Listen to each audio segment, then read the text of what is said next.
বিগত সরকার আমলে কর্পোরেশন বহু বাড়ি ওপরে বিপজ্জনক বাড়ির নোটিশ লাগানো আপনি দেখতে পারবেন, কিন্তু কোনো ভাবে সেই সব বাড়ির ওপরে কোনো রকমে মানে অ্যাকশন বা কোনো রকম অ্যাক্টিভিটিস করা হয়নি, যার ফলে আজকে নতুন সরকার আসার কারণে আমরা একটা ঘটনা দেখতে পারলাম। কিন্তু নতুন সরকার আমলে, বিজেপি সরকার আমলে এই ধরনের ঘটনা না ঘটুক, আমরা সক্রিয়ভাবে যে কোনো বাড়িতে বছর 2 বছর আগে অবধি নোটিশ লাগা আছে কর্পোরেশন থেকে বা আগে থেকে, সেই সব বাড়ির উপরে আমরা সক্রিয়ভাবে প্রশাসন দেখ।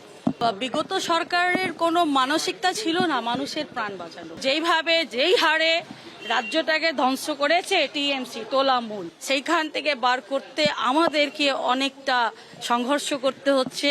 আর এবার যে ছবি আপনাদের দেখাবো, জোড়া বাগানে ভেঙে পড়লো বাড়ির একাংশ, মৃত্যু হয়েছে একজনের। টানা বৃষ্টির জেরে ভেঙে পড়লো পুরনো বাড়ির একাংশ, বাড়ি ভেঙে চাপা পড়ে বৃদ্ধার মৃত্যু হয়েছে, এমনটাই দাবি পুলিশের।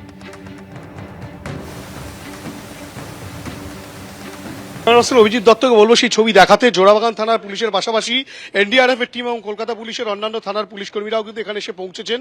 ভোর 4টে নাগাদ কিন্তু পুরনো একটি বিল্ডিং, এই যে টানা বৃষ্টি, সেই টানা বৃষ্টির জেরে আচমকাই ভেঙে পড়ে একাংশ সামনের দিকের, এবং তিনতলা বাড়ির একাংশ ভেঙে পড়ার ফলে স্বাভাবিকভাবেই এখানে যারা বাসিন্দা ছিলেন তাদের মধ্যেই একজন 60 একজন মহিলা, তিনি কিন্তু এই তারতলায় চাপা পড়ে যান, যার নাম উর্মিলা সাউ। তিনি চাপা পড়ে যান এবং তাকে উদ্ধার করে যখন মেডিকেল কলেজ হাসপাতালে নিয়ে যাওয়া হয় সেখানে তাকে মৃত বলে ঘোষণা করা হয়। তার ছেলে এবং তার পরিবারের সদস্যরা বলছেন যে দীর্ঘদিন ধরেই বিপজ্জনক অবস্থায় এই বাড়িটি রয়েছে, বারংবার বলা সত্ত্বেও কিন্তু কোনো রকম কোনো ব্যবস্থা গ্রহণ করা হয়নি। অনেক দিন ধরে বলা হচ্ছে মাকান মালিক শুনছিল না, কোনো গ্যারাজ্য করছিল না, গ্যারাজ্য না করতে আজকে এত বড় দুর্ঘটনা হয়েছে। কিভাবে প্রমোটারটাকে দেওয়া হবে, সেল করা হবে, সেটা নিয়ে ছিল, মানে শুধু টাকার গল্প। কিভাবে টাকা सुबह 6 बजे के करीब जो है एक बिल्डिंग का एक पोर्शन गिरा है, पूरी बिल्डिंग नहीं गिरी है। उसमें एक महिला की डेथ हुई है, बाकी कोई इंजर्ड नहीं है। सभी लोग को सेफली इवैक्यूएट कर लिया गया है और वो मलबा, बहुत पतली गली है, मलबा हटाने का काम जारी है। No one else is injured. जो सेक्शन गिरा है क्या वो पहले से डेंजरस एंड डाइलैपिडेटेड नोटिफाइड था। हम लोग कोशिश करें, हमने बोला है building department will issue fresh notice to all the dangerous buildings कि कम से कम बारिश में वो लोग शिफ्ट हो जाएं, ना रहें।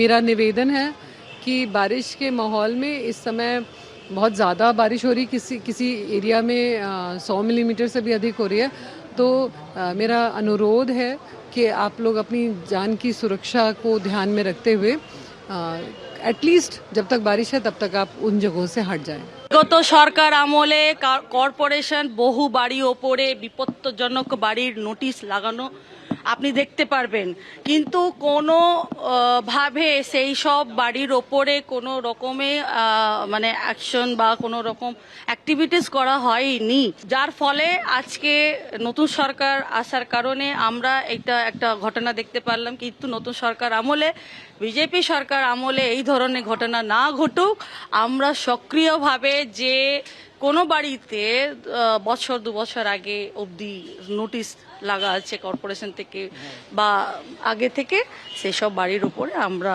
সক্রিয়ভাবে প্রশাসন দেখ। বিগত সরকারের কোনো মানসিকতা ছিল না মানুষের প্রাণ বাঁচানো, যেই হারে রাজ্যটাকে ধ্বংস করেছে টিএমসি তোলামূল, সেইখান থেকে বার করতে আমাদেরকে অনেকটা সংঘর্ষ করতে হচ্ছে। এবিপি আনন্দ, এগিয়ে থাকে, এগিয়ে রাখে।